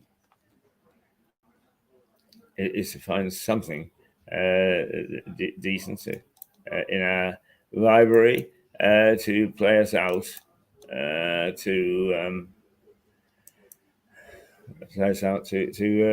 11 o'clock. And let us just take a quick look at what may be there.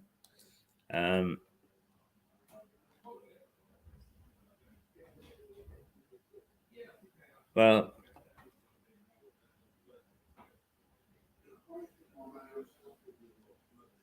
all right, let's tell a tall tale to take us up to quitting time. You've seen this one before, but nonetheless, it's okay. I don't mind being made a fool of. Only 18 when I set off for Canada. It was a long way to go. It goes on 5,000 to 6,000 miles, all on my own, and a real adventure. And the first year was pretty good. I spent the 2 semesters as required at the university, and then I got a job for the summer. And I went out into the Rocky Mountains between 2 small communities, at least in those days they were small communities, called Revelstoke and Golden. Wild, it was wild. And my job was to help build the Trans-Canada Highway between those 2 points, because there was no road there. The only way in was by rail, a train that had been built many, many years, almost a century before. Well, not the train itself, but the tracks. And I remember on that first journey, getting off the train at a place called Stony Creek. I thought I was at the ends of the earth.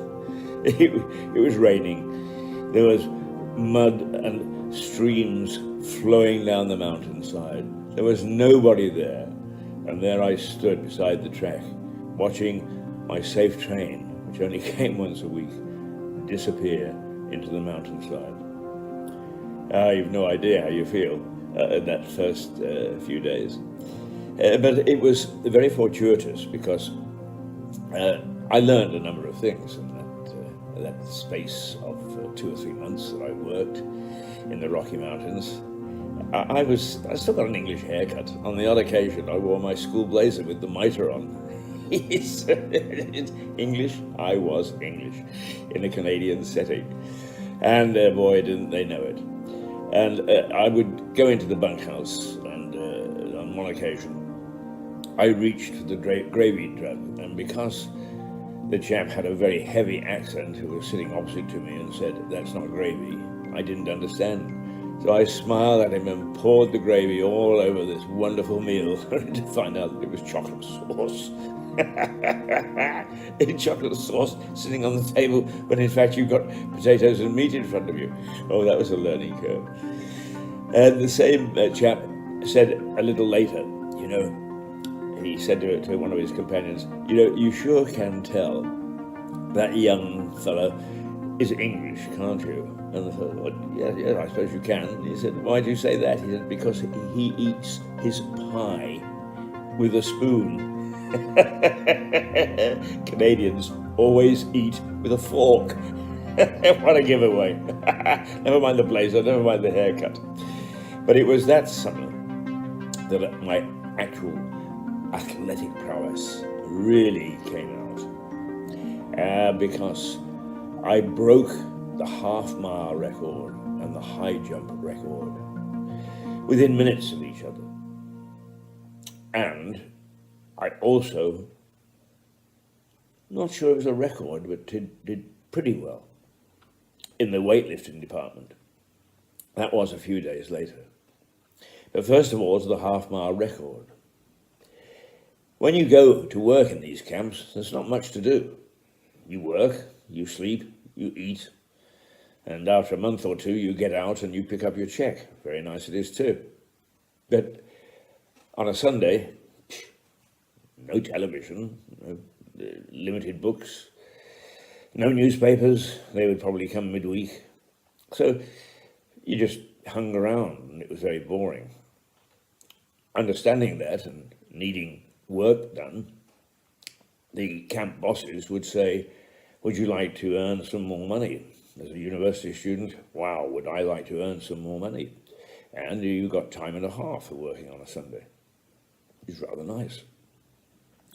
So this particular Sunday, I was deputed to go up the mountainside and to start digging little potholes to see whether we could hit gravel, stones that they could use to lay on the bed of the road which we were building. So off I trotted, hey-ho, shovel slung over my shoulder, clambered up the mountainside, found a suitable place to start to dig holes, and started to dig away. After a little while, I heard some stones being loosened up on the railway track. I paid no attention at all, because there was a railway gang that lived, yes, they stayed up in a little hut on the railway site. And they, like us, had nothing to do on a Sunday, so they would earn some extra money going out, testing the track, and that sort of thing. That's who I thought it was. I continued to merrily dig away at my hole, hoping that I would hit gravel pretty soon. It was back-breaking work. And then I looked up to see a huge grizzly bear coming down the mountainside, his beady eyes fixed on me. I hadn't had lunch yet. He was determined to have his lunch, and I was it. I threw the spade down, and I took off down the mountainside. I was dressed in work clothes. I had big work boots on. They came way up past my ankles. They got thick soles. They were leather. They were toe-capped with hard stuff, so that if you dropped anything on them, you wouldn't crush your feet.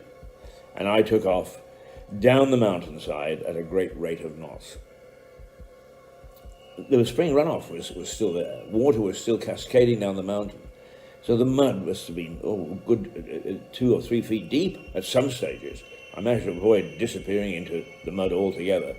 But at the side of the track, down the mountain I went, lickety-split, determined that this grizzly was not going to have me for lunch that particular day. I came around a bend in the track, and there was a D9 Caterpillar tractor. Now, if you've never been on a construction site and you've never seen a D9 Caterpillar tractor, they are huge. They are huge. And they stand about a story and a half. So if you look at a small house and try to guess that you're looking at just below the bedroom window, that's about a height 7, 8 feet. The driver said that I did not touch his vehicle. I did not touch the bulldozer in leaping into the seat beside him and clutching him, trembling with fear that this grizzly was going to come around and find that the D9 Caterpillar tractor was no obstacle whatsoever, and he would have double lunch. He'd have both of us. The old Caterpillar driver, the tractor driver, of course, had been around for a long time, and he was killing himself with laughter.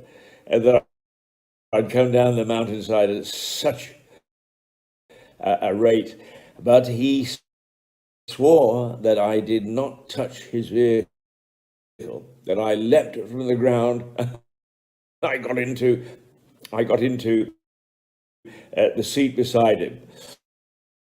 So I'd done 7 feet, and even in those days, the high jump record was only about 6 feet something. So there I had set one record, but I previously set the record for the half mile, because it had been about half a mile that I'd raced down the mountain to get out of the way of the grizzly, who wasn't stopping. He was coming after me. and he was determined, as grizzly bears can be, to have me as a meal.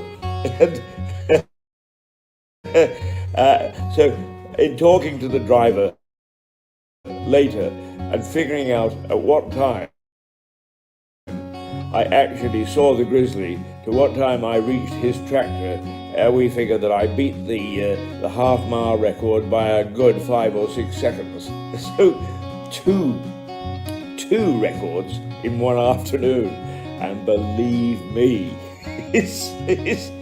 when the adrenaline gets going, it's amazing how it pumps you. It's amazing that you can do all sorts of things which you wouldn't do ordinarily. And it was a grizzly that helped me achieve this marvelous record-breaking feat.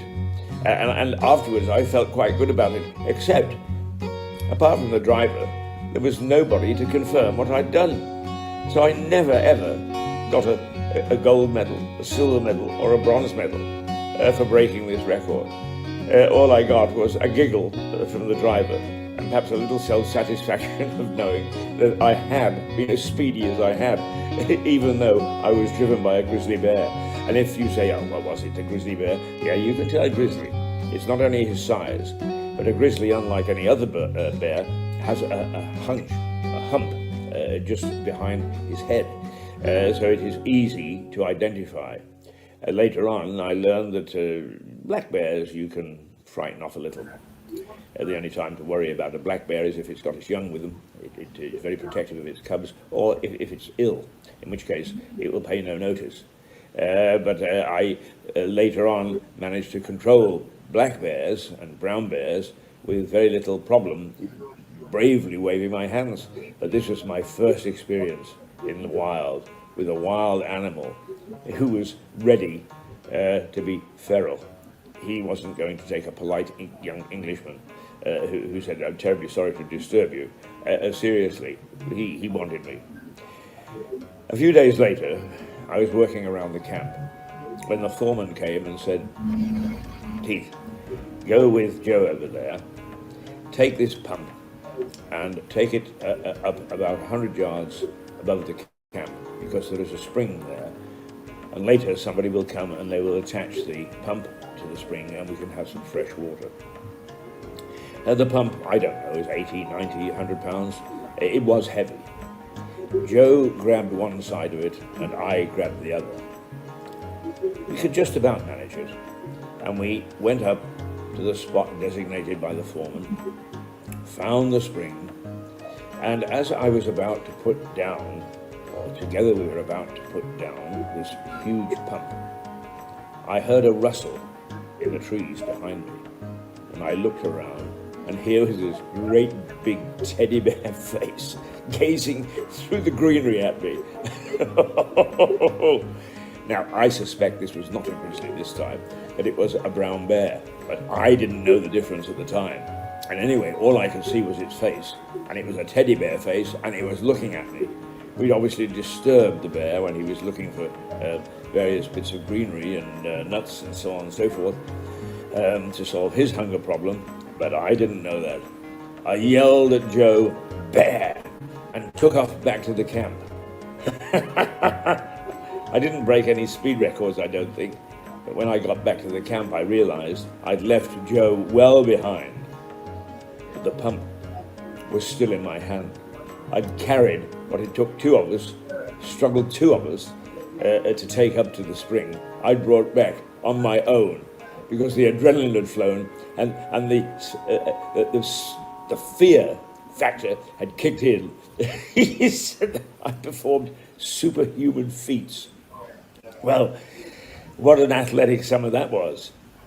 And I'm happy to say that as it did go on, I learned a bit more about the wildlife. And although I, to this day, would be very careful about meeting a bear in the wild, generally speaking, unless it's a grizzly, don't mess with a grizzly, then what you would find is that the other bears are as shy of you as you are of them, and a little arm waving, and you can get rid of them. And actually much later, many years later, I lived on a steelhead trout fishing river in North Vancouver. I had 3 acres and a beautiful house, and it was right at the base of the mountains.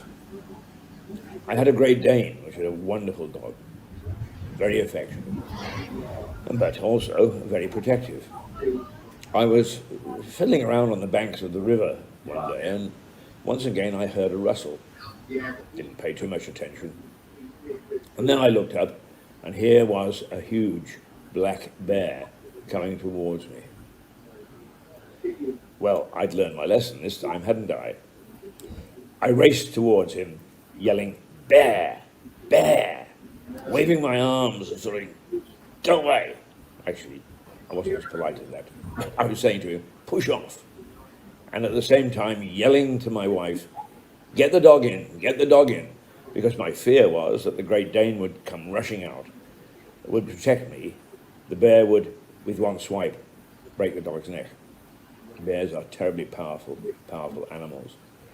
But instead, the bear took one look at me when he became aware of me waving my arms, put his nose in the air, Morning. sniffed, Good morning. and You sort of coming in said, and joining me? "You're not worth bothering with," No, I'm ambled coming back to the bar. into Hello. the Oh. washroom and paid absolutely no attention. Luckily, my wife had kept the dog. Yes, it is. So both the dog and Order at the I front were desk. saved on that particular afternoon. But if you really want to be athletic, get yourself into a situation but where it is a open grizzly now. is coming If at you you. go to the, Just believe me, front the desk, adrenaline will yes, kick in. And if you can possibly record it on your camera, on your phone nowadays, while you're doing that, you can prove that you will beat world records. In my case, the half mile and the high jump, all in a space of a couple of minutes or so. Well, that was my first experience in a summer in Canada, and I had many more, and hopefully I'll get the opportunity to tell you about some of them. Till then, toodle bit. Well, there we are. As teller of tall tales. Well, I'll make a confession. All that is true.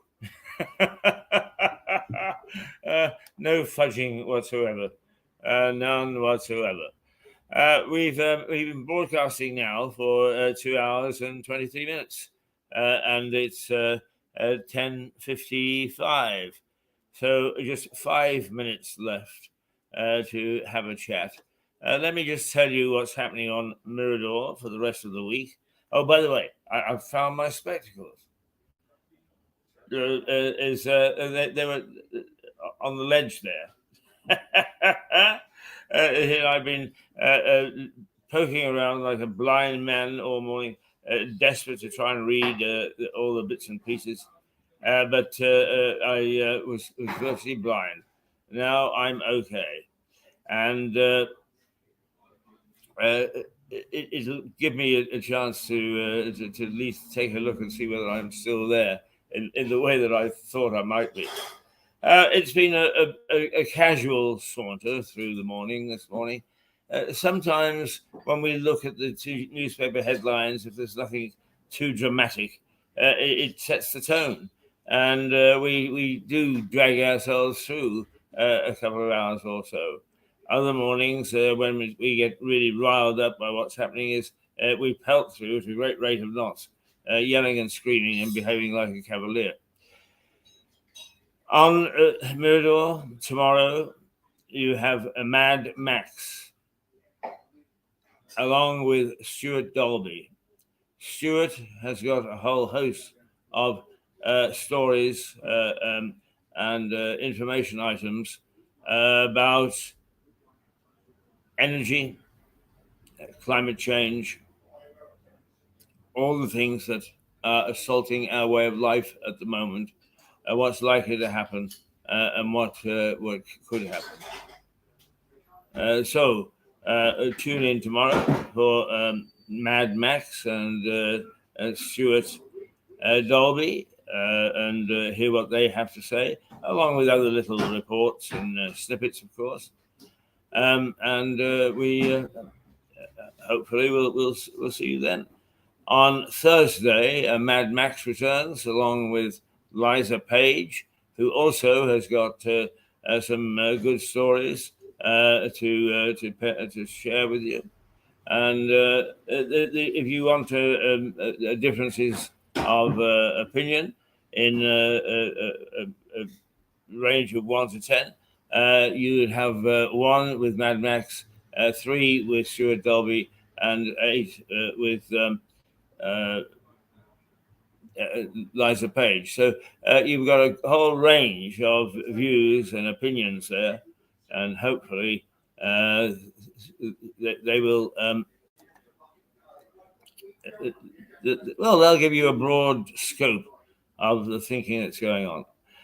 Then Friday, I return again with Melissa Conti from New York. And of course, it's going to be very interesting with Melissa, because we will begin to find out and unfold and get America's viewpoint on what happens in these midterm elections. What happens if Trump throws his hat into the ring? Where the temper of the people lies. It's 10:59. By God, I've talked this through. Now I will have to say goodbye, and hopefully I will see you tomorrow. I will look forward to seeing you tomorrow. And yes, let's say toodle pip, shall we? And I will be around tomorrow morning. I expect I should put my nose in, and we'll try and keep you entertained, keep you informed, keep you confused, you name it, anything. And if I go to sleep tomorrow on the air, it doesn't matter. There are people there to carry on running with the baton. Till tomorrow, toodle pip.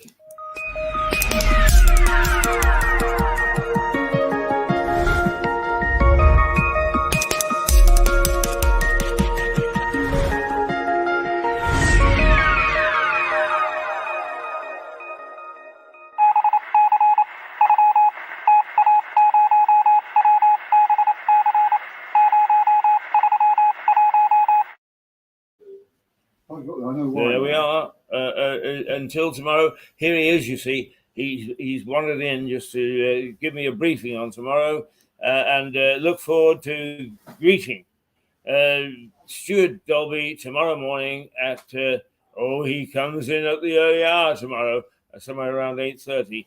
So until then, cheers.